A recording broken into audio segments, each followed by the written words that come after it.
Assalamualaikum warahmatullahi wabarakatuh. Kami dari kelompok 2 yang beranggotakan Eka Murdianti, Dian Astuti, dan Wahyu Trilestari akan menjelaskan mengenai sanksi pajak dan besarnya sanksi pajak. Sanksi pajak adalah sanksi yang diberikan kepada wajib pajak yang tidak memenuhi ketentuan undang-undang perpajakan.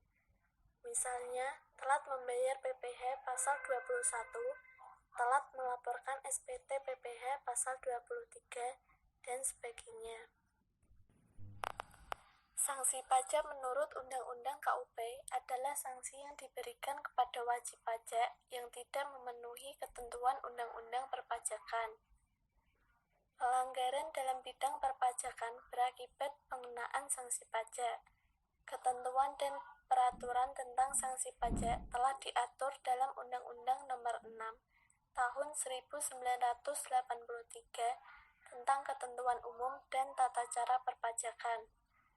Sanksi pajak dapat diancam atau diberikan kepada wajib pajak, pejabat pajak, hingga pihak ketiga yang melakukan pelanggaran atau kejahatan. Sanksi pajak. Tujuan pengenaan sanksi pajak adalah untuk meningkatkan kepatuhan wajib pajak dalam menjalankan kewajibannya. Maksudnya adalah sanksi pajak merupakan jaminan bahwa ketentuan perundang-undangan perpajakan atau norma pajak akan dituruti, dibatasi, dan dipatuhi, atau dengan kata lain, sanksi perpajakan merupakan alat pencegahan agar wajib pajak tidak melanggar norma perpajakan. Sanksi pajak. Secara umum, sanksi pajak dibagi menjadi dua, yaitu sanksi administratif dan sanksi pidana. 1. Sanksi administratif.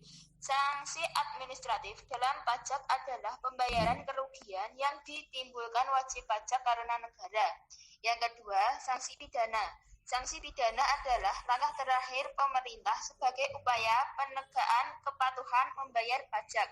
Berapa kesalahan yang dapat menimbulkan sanksi pajak?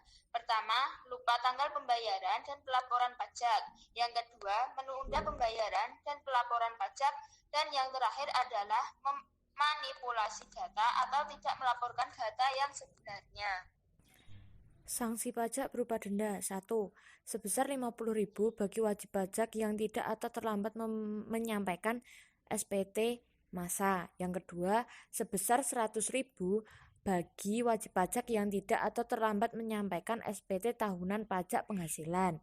Ketiga, denda sebesar 2% dari dasar pengenaan pajak. Yang keempat, denda 2 kali jumlah pajak yang kurang bayar dalam hal wajib pajak sebelum dilakukan tindakan penyidikan mengungkapkan ketidakbenaran perbuatannya. 5. Denda 4 kali jumlah pajak yang tidak atau kurang bayar.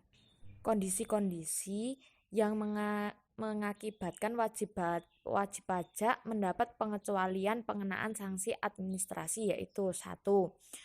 Wajib pajak orang pribadi telah meninggal dunia. Kedua, wajib pajak orang pribadi sudah tidak melakukan kegiatan usaha dan atau pekerjaan bebas. Yang ketiga, wajib pajak orang pribadi yang berstatus sebagai warga negara asing atau WNA tidak lagi tinggal di Indonesia. Yang keempat, bendahara yang tidak melakukan pembayaran lagi. Yang kelima, wajib pajak yang terkena bencana, yang ketentuannya terkait bencana itu diatur lebih lanjut dengan Peraturan Menteri Keuangan (PMK). Yang terakhir, wajib pajak lain sebagaimana diatur dengan atau berdasarkan PMK. Sekian presentasi dari kelompok kami, kurang lebihnya mohon maaf. Wassalamualaikum warahmatullahi wabarakatuh.